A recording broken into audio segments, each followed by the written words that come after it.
नमस्कार, आप देख रहे हैं कंज्यूमर अड्डा और आपके साथ मैं हूं विपिन भट्ट। बहुत मोबाइल चलाते हैं तो फिर नींद मुश्किल से आएगी, तय बात है। सोने से पहले ढेर सारा टीवी देखते हैं तो भी नींद मुश्किल से ही आएगी। रात में लाइट चली जाए तो भी सोना मुश्किल होता है, और अगर ऐसा गर्मियों के दिनों में हो जाए तो आप सब जानते हैं कि पूरी पूरी रातें आंखों में ही निकल जाती है। लेकिन ऐसा हम सबकी लाइफ में कभी ना कभी तो हो चुका है, लेकिन कभी ऐसा नहीं लगा कि नींद कम पड़ रही है। किस मामले में? ये जो गर्मी, रात में लाइट जाना, मोबाइल चलाएंगे और टीवी देखेंगे तो इशू होगा। लेकिन अब रिपोर्ट बता रही है कि बदलते मौसम, खास तौर पर बढ़ती गर्मी के चलते भारत में लोगों की नींद करीब 100 घंटे तक घट गई है। अब वैसे शायद आप और हम इस बात पर ज़्यादा ध्यान नहीं देते, लेकिन अगर थोड़ा थोड़ा करके अलग अलग चीज़ें हमारी नींदें चुरा रही हैं तो फिर काम कैसे चलेगा जनाब। जबकि डॉक्टर्स अब कहने लगे हैं कि नींद की कमी से कैंसर तक हो सकता है, बाकी बीमारियां तो छोड़ दीजिए। तो आज एक बार फिर से बात करेंगे नींद की। तो अच्छी सेहत की पहली शर्त है अच्छी नींद। डॉक्टर भी कहते हैं कि हर व्यक्ति को रोज 7 से 8 घंटे की अच्छी और गहरी नींद लेनी चाहिए। अब अच्छी नींद कैसी होती है इस पर आगे बात करेंगे, लेकिन जरा खुद से एक सवाल पूछ लीजिए, क्या आप सच में पूरी नींद ले पा रहे हैं? कई बार बिस्तर पर 7-8 घंटे बिताते तो हैं, लेकिन सुबह उठते ही थकान रहती है, दिन भर सुस्ती, काम में मन नहीं लगता, छोटी छोटी बातों पर गुस्सा, चिड़चिड़ापन। यानी हम सो तो रहे हैं लेकिन हमारी नींद पूरी नहीं हो रही है, अच्छी नहीं आ रही है। अब तक हम यही मानते थे कि नींद खराब होने की वजह मोबाइल, तनाव, देर रात तक जागना या गलत खान पान है, लेकिन अब एक नई स्टडी ने इस पूरी तस्वीर में एक और नया एंगल या कारण जोड़ दिया है। रिपोर्ट के मुताबिक सिर्फ हमारी लाइफस्टाइल ही नहीं, बल्कि बढ़ती हुई गर्मी और क्लाइमेट चेंज भी हमारी नींद पर सीधा असर डाल रहे हैं। गर्म होती रातों की वजह से शरीर को आराम नहीं मिल पा रहा है, गहरी नींद कम हो रही है, लोग हर साल घंटों की नींद खो रहे हैं। क्लाइमेट सेंट्रल की नई रिपोर्ट के मुताबिक भारत में लोग हर साल 27 से लेकर, ये 27 तो श्रीनगर वाला है, 93 घंटे तक की नींद लॉस कर रहे हैं, और इनमें से 8 से 9 घंटे की नींद सीधे क्लाइमेट चेंज की वजह से कम हो रही है। दुनिया में औसतन हर व्यक्ति 56 घंटे और भारत में 75 घंटे की नींद कम ले रहा है। दुनिया के 1338 शहरों और भारत के 107 शहरों में इस रिसर्च को किया गया है, और ये इशारा यही कर रही कि गर्म होती रातें हमारी गहरी और सुकून भरी नींद पर सीधा सीधा असर डाल रही है। रिपोर्ट के मुताबिक सबसे ज़्यादा असर गर्म और उमस वाले शहरों में देखने को मिल रहा है। अब आप अपने शहर से हिसाब लगा लीजिए। चेन्नई के लोग साल भर में सबसे ज़्यादा 93 घंटे की नींद कम ले रहे हैं। वहीं मुंबई, कोलकाता, अहमदाबाद और हैदराबाद भी इसी लिस्ट में शामिल है।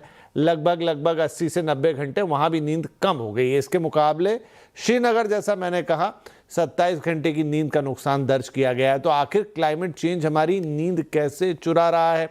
अधूरी नींद से शरीर और दिमाग पर क्या असर पड़ता है? और सबसे अहम सवाल, क्या इस समस्या से बचने का कोई आसान तरीका है? इन्हीं सभी सवालों के जवाब ढूंढने की आज कोशिश करेंगे। हमारे साथ 2 खास मेहमान जुड़ रहे हैं। सर गंगाराम हॉस्पिटल में पल्मोलॉजी और स्लीप डिसऑर्डर के चेयरमैन डॉक्टर बॉबी भलोत्रा, और द हेल्दी इंडियन प्रोजेक्ट की एडिटर नीलम सिंह जी। बहुत बहुत स्वागत है आप दोनों का। तो डॉक्टर भलोत्रा, बहुत सारे रीजंस पे तो हम बात कर चुके पहले कई बार, और उसमें मोबाइल फ़ोन, टीवी और कुछ दूसरी ख़राब आदतें जिम्मेदार थी। ये तो हमारी अपनी गलती, लेकिन अब तो प्रकृति भी पीछे पड़ गई है। रिपोर्ट कह रही है कि मौसम इस तरीके से बदल रहा है, रातें इस तरह से उमस भरी और गर्म हो रही हैं कि आपकी नींद साल में औसत 100 घंटे तक घट रही है। बिल्कुल ठीक है ये बात। नींद की इम्पोर्टेंस लाइफ में इतनी है कि बाकी सब चीजों को आप अलग रख दीजिए। खाना पीना, रेस्ट, एक्सरसाइज, बीमारियों का इलाज, ये सब चीज एक तरफ है, और बॉडी को जो हीलिंग करती है वो है नींद। अगर आपकी नींद प्रॉपर नहीं है, अब नींद भी जो है वो कई स्टेजेस में होती है। नींद जो है वो स्टार्ट होती है स्टेज 1, 2, 3, 4, और एक मेजर टाइप की स्लीप होती है, उसे बोलते हैं रेम स्लीप।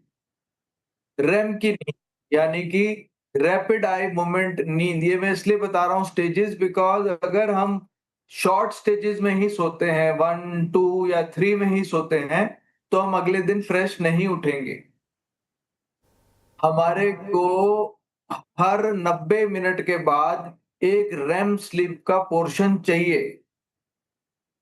और स्लीप की वजह से ही हमारी बॉडी रिस्टोर होती है।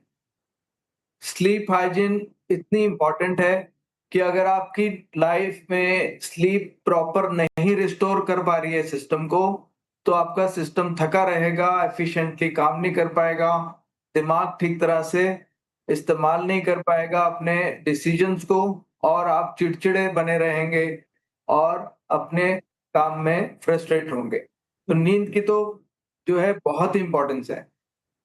राइट, तो नींद की माया पूरी अलग है और डिटेल में अभी डॉक्टर साहब से बात करेंगे इस पे। नीलम जी भी है हमारे साथ। नीलम जी, अब देखिए, मैंने जैसे कहा कई कारण ऑलरेडी एग्जिस्ट करते थे। इस समय तो आप, हम या पूरी जनरेशन ही, वो मोबाइल एक ऐसी चीज़ आ गई जिससे सबकी नींदें खराब कर रखी है। क्लाइमेटिक चेंज पहले भी होता था। पहले भी मुझे याद है कि हम बचपन में गर्मियों में जब सोते थे और लाइट वाइट चली जाए तो पूरी रात ऐसे ही निकल जाती थी। लेकिन अब ये चीज़ इतनी ज़्यादा, या तो हम ज़्यादा बात करने लग गए हैं या फिर वाकई में इसके इम्पैक्ट इतने पड़ने लग गए हैं कि अब बात करना ज़रूरी हो गया है। हाँ, विपिन, आप बिल्कुल सही बोल रहे हैं कि अब क्लाइमेट चेंज की वजह से बहुत ज़्यादा नींद में कमी आने लग गई है। जितना ज़्यादा हम क्लाइमेट चेंज की वजह से टेम्परेचर जितना ज़्यादा बढ़ता जा रहा है, उतना ही हम लोग अगर देखेंगे तो हम लोगों की रात की नींद में दिक्कत होनी शुरू हो चुकी है। तो पहले अगर आपको याद होगा, रात में सब लोग अगर लाइट नहीं भी आ रही है तो बाहर जाकर छत पर बहुत आसानी से सो सकते थे। अब वो पॉसिबल नहीं है, क्योंकि अगर घर में एसी नहीं चल रहा है तो भी दिक्कत है और एसी चल रहा है तो भी दिक्कत है। साथ ही वेदर जितना चेंज होता चला जाता है, उसकी वजह से भी नींद पर बहुत ज़्यादा दिक्कत आनी शुरू हो जाती है। और जैसा आपने बताया कि मोबाइल तो वाक़ई में मोबाइल सबसे बड़ी प्रॉब्लम इस समय बनता जा रहा है। स्क्रीन टाइम जितना ज़्यादा हमारा बढ़ रहा है, उसी की वजह से हम लोगों की नींद पर भी उसका बुरा प्रभाव पड़ता जा रहा है। हर समय आपकी स्क्रीन एक्टिव रहती है, जो हमारे नर्वस सिस्टम को पूरा समय ही नहीं दे पाती है कि वो पूरी तरीके से उसको एक जेन्युइन अपॉर्च्युनिटी मिल सके स्लो डाउन करने के लिए। तो ये सारी चीज़ें मिल कर के वाक़ई में नींद को हमारा बहुत प्रभावित कर रही हैं। ये जो क्लाइमेटिक चेंज है ये तो आज का हुक पॉइंट है, लेकिन आज की असली चर्चा तो आपकी नींद ही है। कारण कोई भी हो, चाहे वो क्लाइमेट हो, चाहे मोबाइल हो, चाहे टीवी हो, चाहे आपका तनाव हो, चाहे आपकी लाइफस्टाइल हो, नींद ही तो फाइनली इम्पैक्ट कर रही है। डॉक्टर मल्होत्रा, मुझे ये बताइए कि एक और चीज़ मैंने अनुभव की। आप जो मेट्रो सिटी में रहते हैं वहाँ दिन भर एक कोलाहल सा रहता है, कभी कोई शांति नहीं होती। इनफैक्ट रात को भी जब आप सोसाइटीज़ के अंदर रहते हैं तो वहाँ पर भी गाड़ियों का आना जाना, लाइट्स ऑफ होती नहीं कभी। वहीं आप कभी किसी, मेरा हाल फिलहाल में एक छोटे शहर में जाना हुआ तो मुझे लगा दिन में तो अच्छा बढ़िया सन्नाटा छा गया और यू फील लाइक स्लीपिंग। रात में 9 बजे के बाद एकदम शांति, लाइट्स भी बंद, आवाज़ भी खत्म। तो वो जो माहौल चाहिए नींद के लिए, क्या ये भी हो रहा है कि जितना हमारे शहरों में अर्बनाइजेशन, कोलाहल बढ़ रहा है, वो भी बड़ा इम्पैक्ट डाल रहा है हमारी नींद की क्वालिटी पे?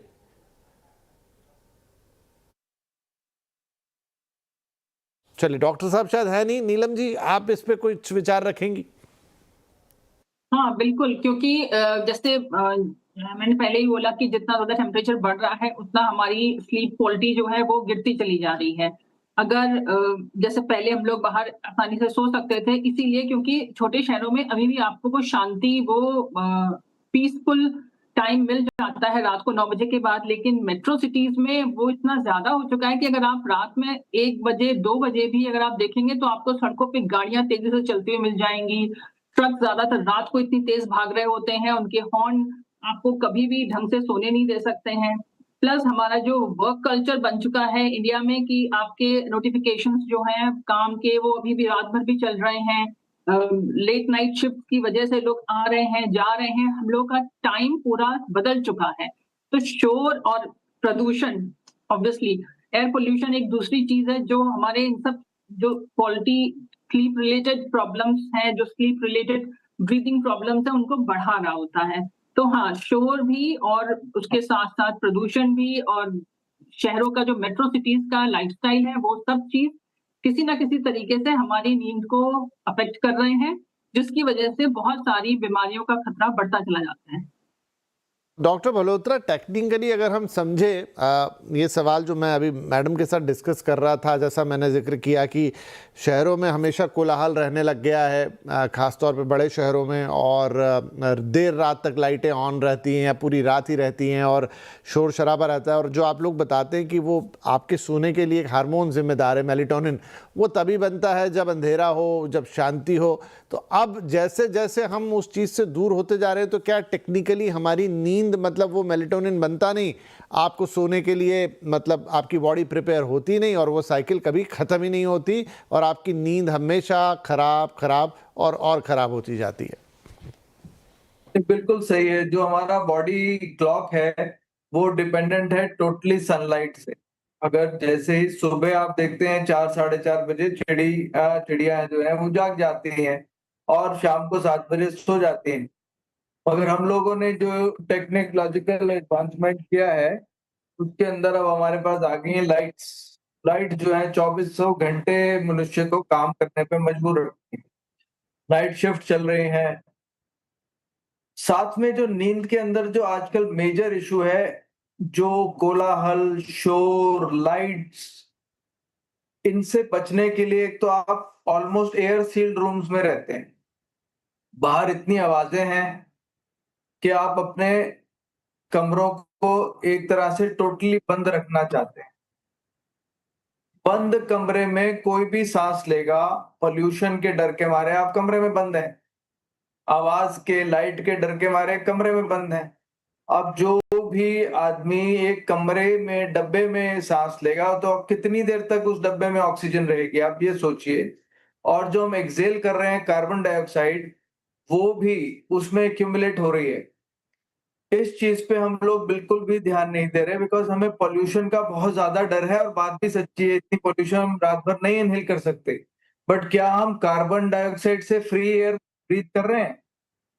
इसको लेके एक व्यक्ति ने स्टडी करी जिसमें उसने कार्बन डाइऑक्साइड जो है मेजरमेंट करने का एक मीटर लिया और उसको अलग अलग जगहों पर, अलग अलग जहां वो होटल्स में जाके रहते थे, यहाँ अपने घर में उन्होंने उसको मेजर किया। तो उन्होंने पाया कि विद इन 2 आवर्स कमरे का कार्बन डाइऑक्साइड लेवल ही इतना बढ़ जाता है, वो ही आपकी बॉडी को बुरी तरह से थका देता है। क्योंकि हमारी बॉडी में ब्रीदिंग का पर्पस ये है कि get rid of carbon dioxide and get good oxygen into the body system. तो जो शहरी हमारा सिस्टम है उसके अंदर बंद कमरों में रहना भी एक बहुत बड़ी प्रॉब्लम है।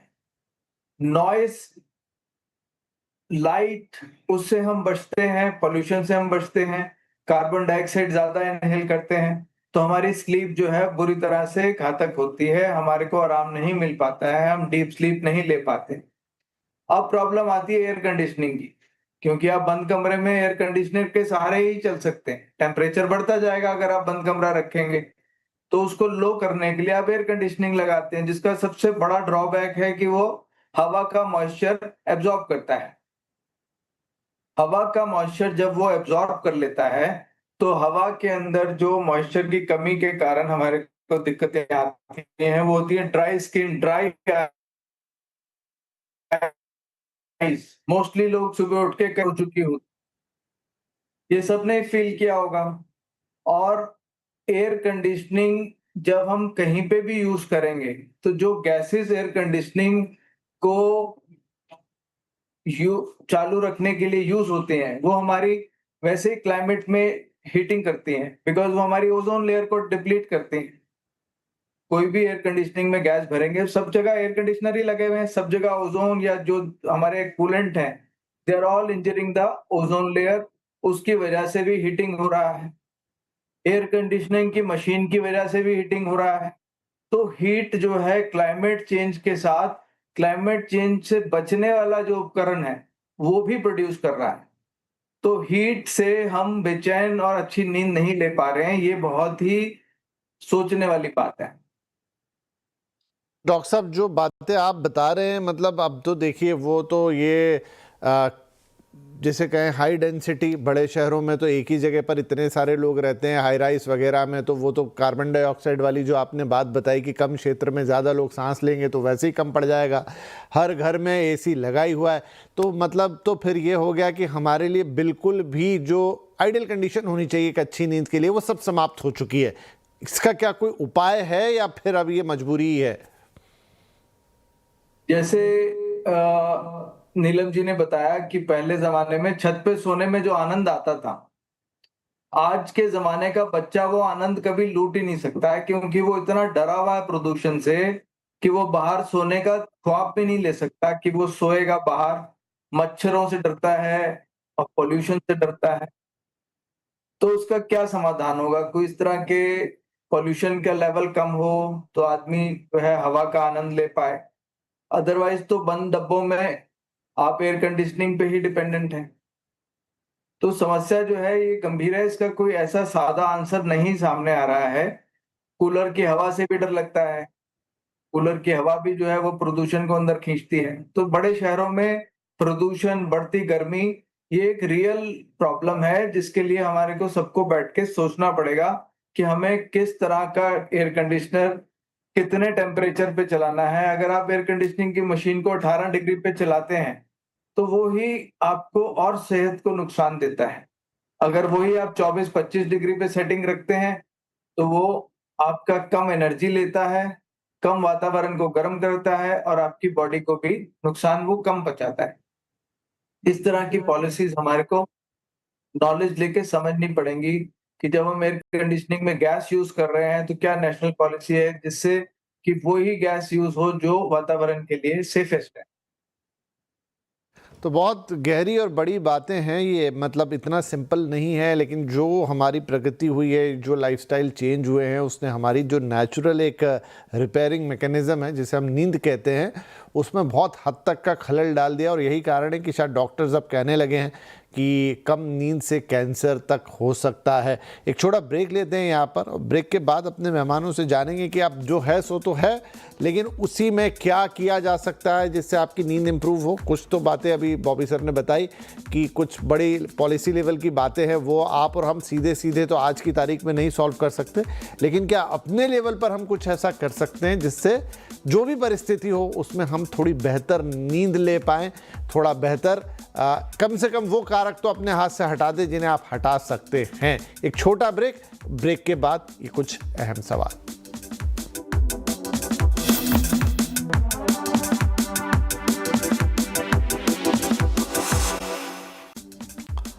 Welcome back. मुझे नींद ना आए, हम बात कर रहे हैं कि कैसे क्लाइमेट चेंज की वजह से औसत, मतलब रातें गर्म हो जाने की वजह से भारत में अलग अलग शहरों में औसत 100 घंटे तक की नींद लोगों की अब कम हो गई है, इम्पैक्टेड हो गई है। वो एक रीज़न, लेकिन ओवरऑल भारतीय अब बहुत कम सोने लगे हैं, बात किसी से दबी छुपी नहीं है। तो डॉक्टर बलोत्रा और नीलम जी दोनों हमारे साथ बनी हुई हैं। नीलम जी, अलग अलग रिपोर्ट्स वक्त वक्त पे आती है और जितना मुझे याद पड़ता है मेजॉरिटी ऑफ रिपोर्ट्स ये कहने लगे कि भारतीय जो हैं इस समय दुनिया में सबसे कम और सबसे खराब नींद ले रहे हैं। तो अकॉर्डिंग टू यू वो कौन से ऐसे मेजर फैक्टर हैं? अभी तो जैसे हमने पर्यावरण की आज बात कर ली, लेकिन सबसे ज़्यादा कौन सी चीज़ें हैं जो नींद को इम्पैक्ट कर रही हैं आज के इस वक्त में? देखिए, जैसे हम लोग पहले भी डिस्कस कर चुके हैं, मोबाइल बढ़ता हुआ स्क्रीन टाइम सबसे मेजर फैक्टर है, अपार्ट फ्रॉम पोल्यूशन और क्लाइमेट चेंज जिसकी हम लोगों ने बात करी। अब क्या हो रहा है कि कॉन्स्टेंटली हम लोग जगे रहते हैं। एक सर्वे में पाया गया कि अराउंड 55% पीपल अब पोस्ट मिडनाइट सोने लग गए हैं, जो कि आज से 3-4 साल पहले इट वाज 46%। तो आप सोचिए कि अभी 2022 में अराउंड 50% लोग थे जो सिर्फ 6 घंटे की नींद लिया करते थे, लेकिन 2026 में ये प्रोपोर्शन बढ़कर के 61% हो गया है। तो ये सब चीजें बढ़ती जा रही हैं। जिस तरीके से हम लोग एक प्रोफेशनल जो एटमॉस्फेयर है इंडिया में, वहां पर यू आर ऑलवेज अवेलेबल वाला जब हम लोग नॉर्म अपनाते हैं और हर समय अपने आप को अवेलेबल रखते हैं अपने काम के लिए, तो उसकी वजह से क्या होता है कि नोटिफिकेशन हर समय आपके फोन के बजते रहते हैं, आपकी स्क्रीन हर समय एक्टिव रहती है, you are consuming more beverages, आप कैफीन ज्यादा ले रहे होते हैं टू स्टे अवेक, हमेशा जगे रहने के लिए। और इसके बाद भी मतलब यहाँ पर भी चीजें खत्म नहीं होती हैं, क्योंकि जानते हैं स्लीप और रिकवरी जो होते हैं बोथ आर नॉट सेम। लोग समझते हैं कि हम सो चुके हैं तो सोने के बाद हमारी रिकवरी हो गई है, विच इज नॉट पॉसिबल। मतलब recovery depends on deep quality sleep. Deep sleep quality जो आप जितनी बेहतर तरीके से आप सो पा रहे हैं या आपका कॉग्निटिव रेस्टोरेशन किस तरीके से हो रहा है, उन सब चीजों पे आपका बेहतर एक अच्छी नींद निर्भर करती है। तो आजकल हम लोग जो देख पा रहे हैं वो है नॉन रेस्टोरेटिव स्लीप पैटर्न, जहां पर हम लोग सो तो रहे हैं, people are technically sleeping, but it's negative, उनको वो पॉजिटिव स्लीप नहीं मिल पा रही है।